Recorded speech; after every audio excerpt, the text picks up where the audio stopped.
محترم ناظرین، السلام علیکم ورحمۃ اللہ وبرکاتہ۔ میں زبیر ہاشمی فرمان الہی میں آپ سبھی ناظرین کا تہ دل سے خیر مقدم کرتا ہوں۔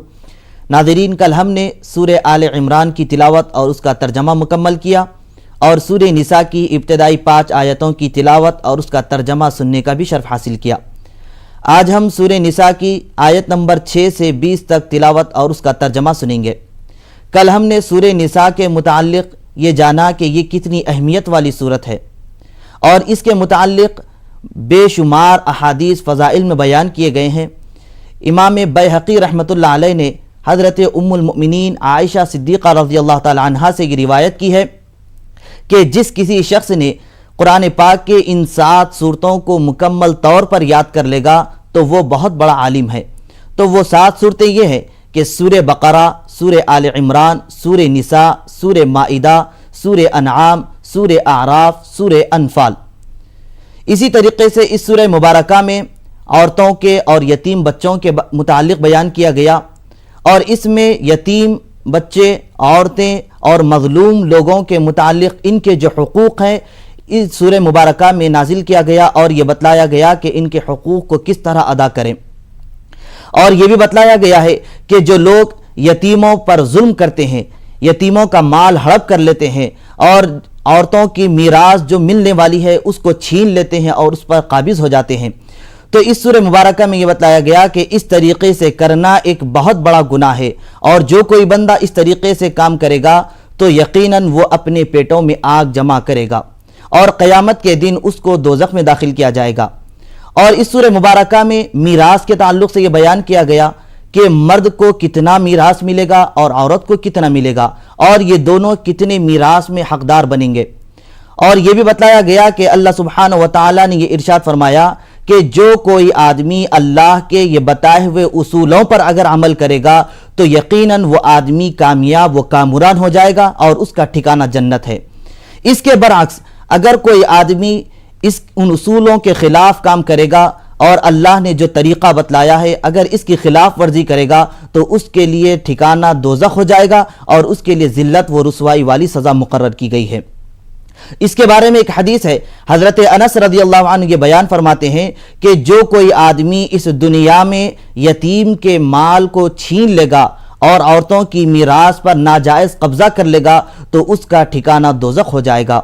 تو ناظرین، سنتے ہیں سورہ نساء کی تلاوت اور اس کا ترجمہ۔ الشیطان الرجیم، بسم اللہ الرحمن الرحیم۔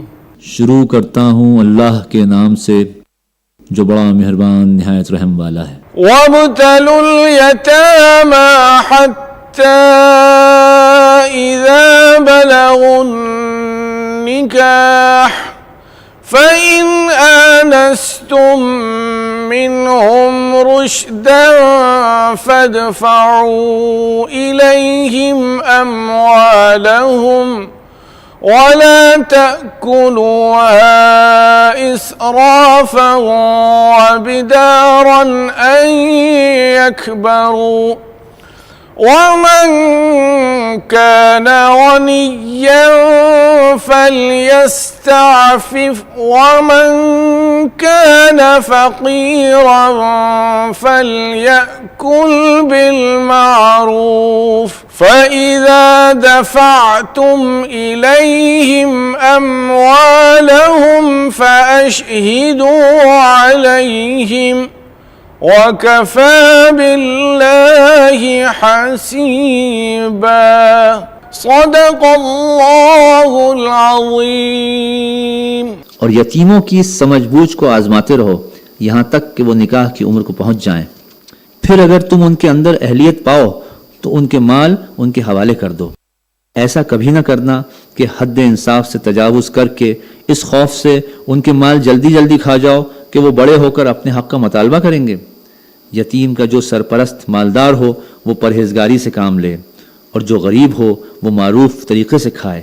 پھر جب ان کے مال ان کے حوالے کرنے لگو تو لوگوں کو اس پر گواہ بنا لو، اور حساب لینے کے لیے اللہ کافی ہے۔ للرجال نصیب مما ترك الوالدان والأقربون وللنساء نصيب مما ترك الوالدان والأقربون مما قل منه أو كثر نصيبا مفروضا. مردوں کے لیے اس مال میں حصہ ہے جو ماں باپ اور قریبی رشتہ داروں نے چھوڑا ہو، اور عورتوں کے لیے بھی اس مال میں حصہ ہے جو ماں باپ اور قریبی رشتہ داروں نے چھوڑا ہو، خواہ تھوڑا ہو یا بہت، اور یہ حصہ اللہ کی طرف سے مقرر ہے. وَإِذَا حَضَرَ الْقِسْمَةَ أُولُو الْقُرْبَى وَالْيَتَامَى وَالْمَسَاكِينُ فَارْزُقُوهُم مِّنْهُ وَقُولُوا لَهُمْ قَوْلًا مَّعْرُوفًا. اور جب تقسیم کے موقع پر کنبے کے لوگ اور یتیم اور مسکین آئیں تو اس مال میں سے ان کو بھی کچھ دو اور ان کے ساتھ اچھے انسانوں کی سی بات کرو. وَلْيَخْشَ الَّذِينَ لَوْ تَرَكُوا مِنْ خَلْفِهِمْ ذُرِّيَّةً ضِعَافًا خَافُوا عَلَيْهِمْ فَلْيَتَّقُوا اللَّهَ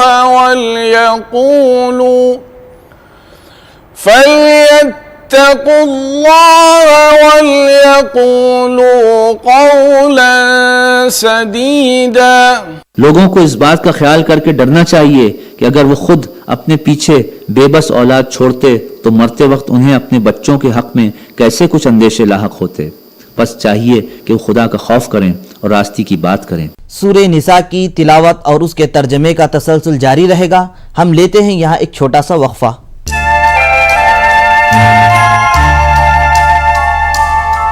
وقفے کے بعد آپ سب کا ایک بار پھر خیر مقدم ہے.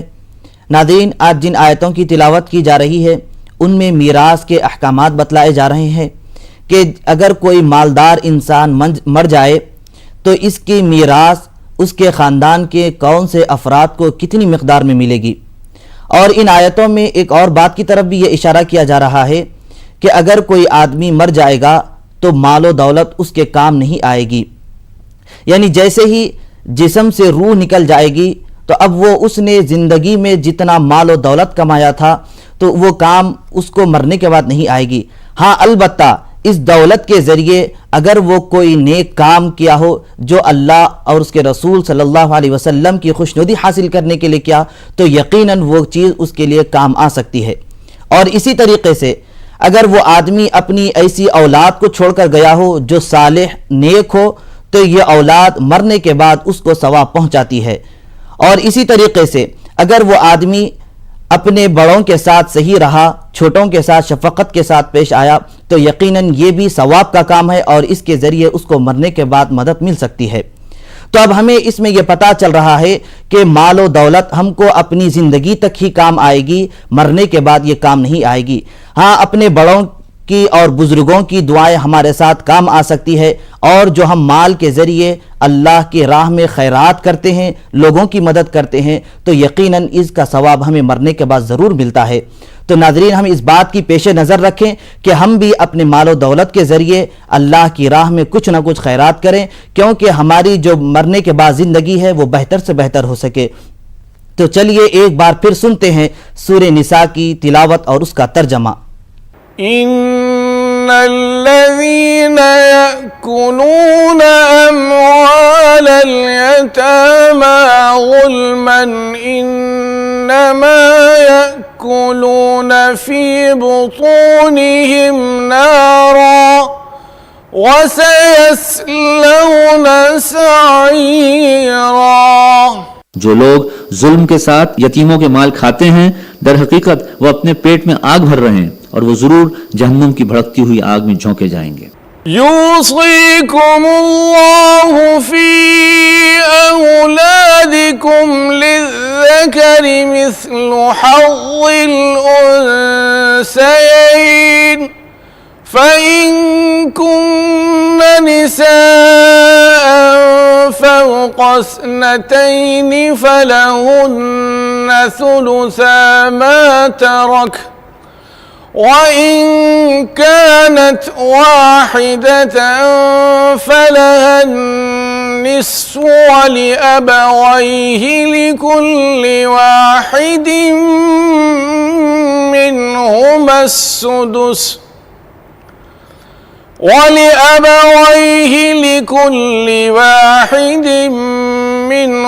السدس مما ترك إن كان له ولد، فإن لم يكن له ولد وورثه أبواه فلأمه الثلث، فإن كان له إخوة فلأمه السدس من بعد وصية يوصي بها أو دين. آباؤكم وأبناؤكم لا تدرون أيهم أقرب لكم نفعا فريضة من الله إن الله كان عليما حكيما. تمہاری اولاد کے بارے میں اللہ تمہیں ہدایت کرتا ہے کہ مرد کا حصہ 2 عورتوں کے برابر ہے. اگر میت کی وارث 2 سے زائد لڑکیاں ہوں تو انہیں ترکے کا 2/3 دیا جائے، اور اگر ایک ہی لڑکی وارث ہو تو آدھا ترکہ اس کا ہے. اگر میت صاحب اولاد ہو تو اس کے والدین میں سے ہر ایک کو ترکے کا 6واں حصہ ملنا چاہیے، اور اگر وہ صاحب اولاد نہ ہو اور والدین ہی اس کے وارث ہوں تو ماں کو 3واں حصہ دیا جائے، اور اگر میت کے بھائی بہن بھی ہوں تو ماں 6 حصے کی حقدار ہوگی. یہ سب حصے اس وقت نکالے جائیں گے جبکہ وصیت جو میت نے کی ہو پوری کر دی جائے اور قرض جو اس پر ہو ادا کر دیا جائے. تم نہیں جانتے کہ تمہارے ماں باپ اور تمہاری اولاد میں سے کون بلحاظ نفع تم سے قریب تر ہے. یہ حصے اللہ نے مقرر کر دیے ہیں، اور اللہ یقیناً سب حقیقتوں سے واقف اور ساری مصلحتوں کا جاننے والا ہے. وَلَكُمْ نِصْفُ مَا تَرَكَ أَزْوَاجُكُمْ إِن لَّمْ يَكُن لَّهُنَّ وَلَدٌ، فَإِن كَانَ لَهُنَّ وَلَدٌ فَلَكُمُ الرُّبُعُ مِمَّا تَرَكْنَ مِن بَعْدِ وَصِيَّةٍ يُوصِينَ بِهَا أَوْ دَيْنٍ، وَلَهُنَّ الرُّبُعُ مِمَّا تَرَكْتُمْ إِن لَّمْ يَكُن لَّكُمْ وَلَدٌ، فَإِن كَانَ لَكُمْ وَلَدٌ فَلَهُنَّ الثُّمُنُ مِمَّا تَرَكْتُم مِّن بَعْدِ وَصِيَّةٍ تُوصُونَ بِهَا أَوْ دَيْنٍ. وَإِن كَانَ رَجُلٌ يُورَثُ كَلَالَةٍ أَوِ امْرَأَةٌ وَلَهُ أَخٌ أَوْ أُخْتٌ فَلِكُلِّ وَاحِدٍ مِّنْهُمَا السُّدُسُ، فَإِن كَانُوا أَكْثَرَ مِن ذَلِكَ فَهُمْ شُرَكَاءُ فِي الثُّلُثِ مِن بَعْدِ وَصِيَّةٍ يُوصَى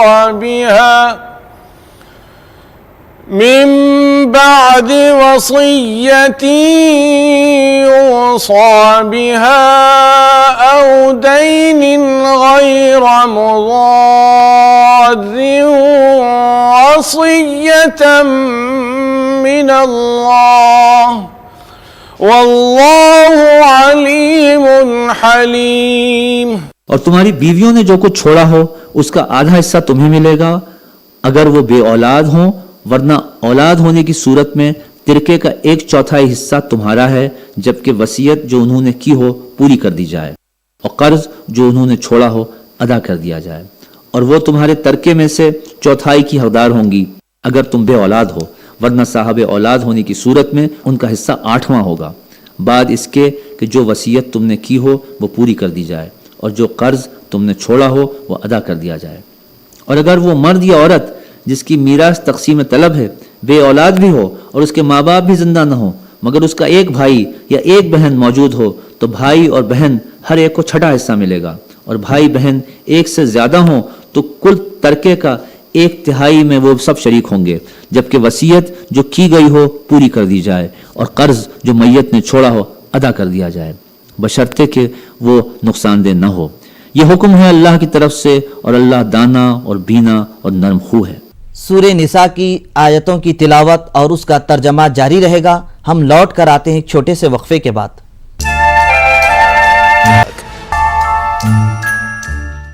وقفے کے بعد آپ سب کا ایک بار پھر خیر مقدم ہے۔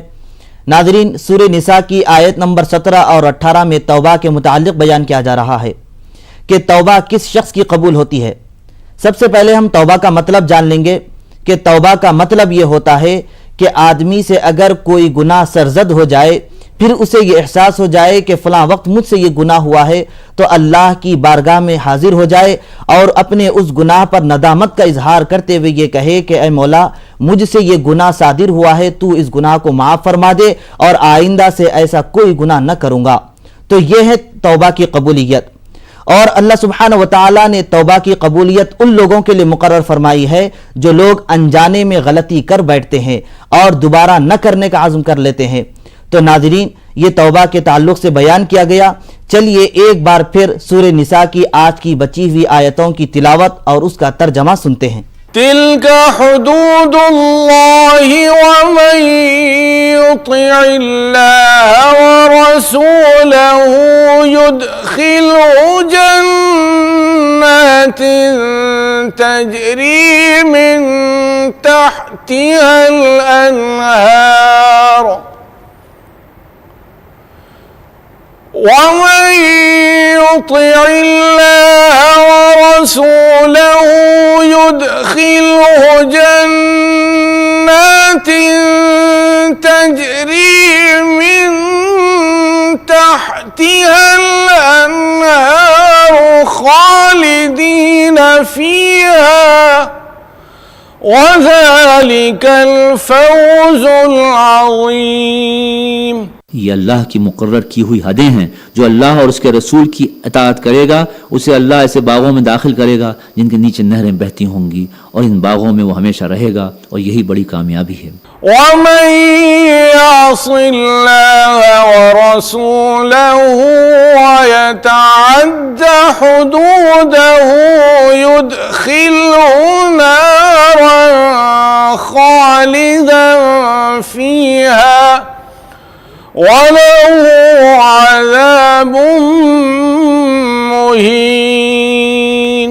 اور جو اللہ اور اس کے رسول کی نافرمانی کرے گا اور اس کی مقرر کی ہوئی حدوں سے تجاوز کر جائے گا، اسے اللہ آگ میں ڈالے گا جس میں وہ ہمیشہ رہے گا، اور اس کے لیے رسوا کن سزا ہے۔ واللاتي يأتين الفاحشة من نسائكم فاستشهدوا عليهن 4 منكم فإن شهدوا فأمسكوهن في البيوت حتى يتوفاهن الموت أو يجعل الله لهن سبيلا۔ تمہاری عورتوں میں سے جو بدکاری کی مرتکب ہوں ان پر اپنے میں سے 4 آدمیوں کی گواہی لو، اور اگر 4 آدمی گواہی دے دیں تو ان کو گھروں میں بند رکھو یہاں تک کہ انہیں موت آ جائے یا اللہ ان کے لیے کوئی راستہ نکال دے۔ واللذان يأتيانها منكم فآذوهما فإن تابا وأصلحا فأعرضوا عنهما إن اللہ کان توابا رحیما۔ اور تم میں سے جو اس فعل کا ارتکاب کریں ان دونوں کو تکلیف دو، پھر اگر وہ توبہ کریں اور اپنی اصلاح کر لیں تو انہیں چھوڑ دو کہ اللہ بہت توبہ قبول کرنے والا اور رحم فرمانے والا ہے۔ انما التوبة على الله الذين يعملون السوء بجهالة ثم يتوبون من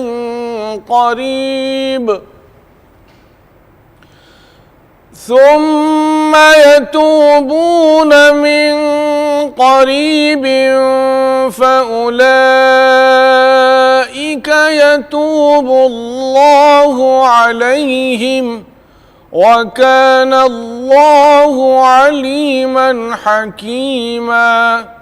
ہاں یہ جان لو کہ اللہ پر توبہ کی قبولیت کا حق انہی لوگوں کے لیے ہیں جو نادانی کی وجہ سے کوئی برا فعل کر گزرتے ہیں اور اس کے بعد جلدی ہی توبہ کر لیتے ہیں۔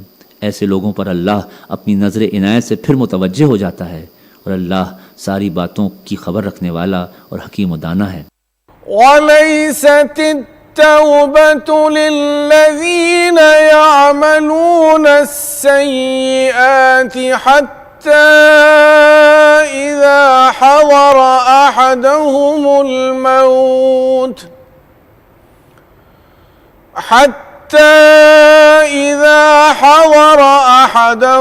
الموت قال إني تبت الآن ولا الذين يموتون وهم كفار أولئك أعتدنا لهم عذابا أليما۔ مگر توبہ ان لوگوں کے لیے نہیں ہے جو برے کام کیے چلے جاتے ہیں یہاں تک کہ جب ان میں سے کسی کی موت کا وقت آ جاتا ہے اس وقت وہ کہتا ہے کہ اب میں نے توبہ کی۔ اور اسی طرح توبہ ان لوگوں کے لیے بھی نہیں ہے جو مرتے دم تک کافر رہیں، ایسے لوگوں کے لیے تو ہم نے دردناک سزا تیار کر رکھی ہے۔ يا أيها الذين آمنوا لا يحل لكم أن ترثوا النساء كرها ولا تعضلوهن لتذهبوا ببعض ما آتيتموهن إلا أن يأتين بفاحشة مبينة